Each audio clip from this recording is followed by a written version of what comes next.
Hello, hello everyone. Lisa Domian, Solid at my core, health and fitness. How are you all? Happy Thursday. I wanted to come at you at lunch hour today for day 7 of my live series on how to be a balanced mom. Hope you guys are all doing well. And again, thank you so much for following me here on my page and following this series. Today I wanted to talk to you about something very near and dear to my heart, although I would say all my topics have been, but this one I'm really feeling today for myself and wanted to share it with all of you, and that is solitude. Day 7, as I said, and I think this one's huge, in being a balanced mom, and like I said, I'm feeling it today. We're such a culture. We're just so busy. I know I've said that before, but we're such a culture that we're just constantly addicted to our phones and social media, and here I am on a Facebook Live, TV, radio. There's just chatter everywhere. Right? Would you agree? And my question to all of you is, in all of that chatter, throughout your whole entire day, do you ever consciously just take time for quietness, where there's no noise, there's no radio, there's no TV, there's no phone, you are just sitting in quietness? I hope you do. It's one of the things that I have learned over the years that has led me to be more balanced. As moms especially, I think we have a ton of chatter in our lives. And, hey Liz, we have tons of chatter in our lives. Our kids are constantly talking. My 6-year-old, and I love hearing their thoughts. But at times, goodness, they can go on and on and on and on and on, which is awesome and amazing and at the same time, I just want to be like, I just need a moment. So solitude, so important, I think, to all of us.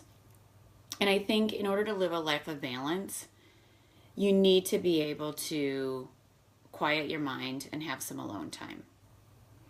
And, that can look different for all of us, but I think it's important to find time every day in aloneness and in quietness with no other noise around us. Your brain needs the rest, your spirit needs the rest, your body needs rest. And I think through all of that, your truest self is able to emerge because you're able to get in touch with the truest thoughts that are inside of you. So my tips today on creating space, and I'll just share a couple because I shared several more on my blog, but I'll share a couple of my favorites. And one is do a hobby that you love.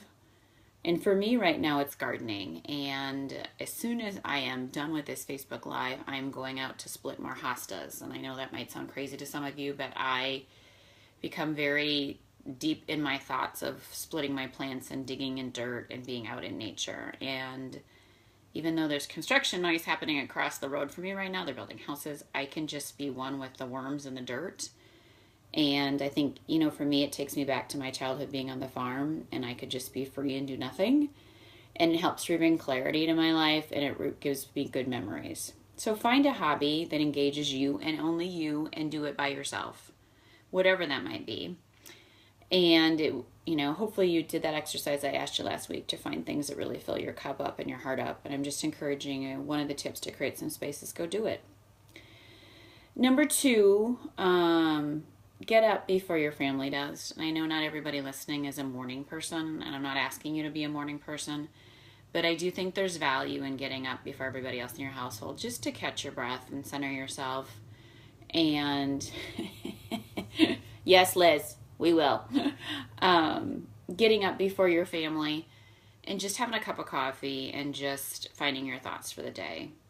I know it can be extremely startling to get woken up by a 3-year-old running in going, I have to go to the bathroom, or my daughter, I got to turn my diffuser on. It throws you off, so anytime you can just take 10 minutes to group yourself for the day will make you more balanced for the day and make you more balanced for those kiddos and everybody around you. Lastly, and this is a big one that I continue to work on, is is unplug during the day and unplug at night. I am a big believer in, I try to not touch any type of phone call, phone, Facebook, anything 1 hour before I go to bed. I just try and read a magazine, read a book, journal, to get my mind quiet before I go to bed. And one of the things I'm working on is throughout the day taking breaks. So I love my Fitbit Blaze because it reminds me at 10 minutes to the hour every single day that I haven't moved. Well, hopefully not every single day, but a lot, that I haven't moved in 40 minutes or 50 minutes. So when this thing buzzes, I get up, I walk around, I go outside, I have a drink of water. It's sad that I need an electronic in this case to remind me, but it does help that I need to go just take some breaths and walk and just unplug from everything for a few minutes. Even go talk to my husband. I know that's not an alone thing, but at least it causes me to unplug and walk away from this so that I can remember why I'm really here, and that's to honor this. So just wanted to share a couple tips today, 3 tips around my topic today, which is finding solitude, which hopefully leads to you being a more balanced mom. I have a few more tips in my blog, which I'll post up a little bit later today. So I am now off to garden. Yes, I am. So I hope you are having an enjoyable, wonderful, fabulous day, taking some time for you.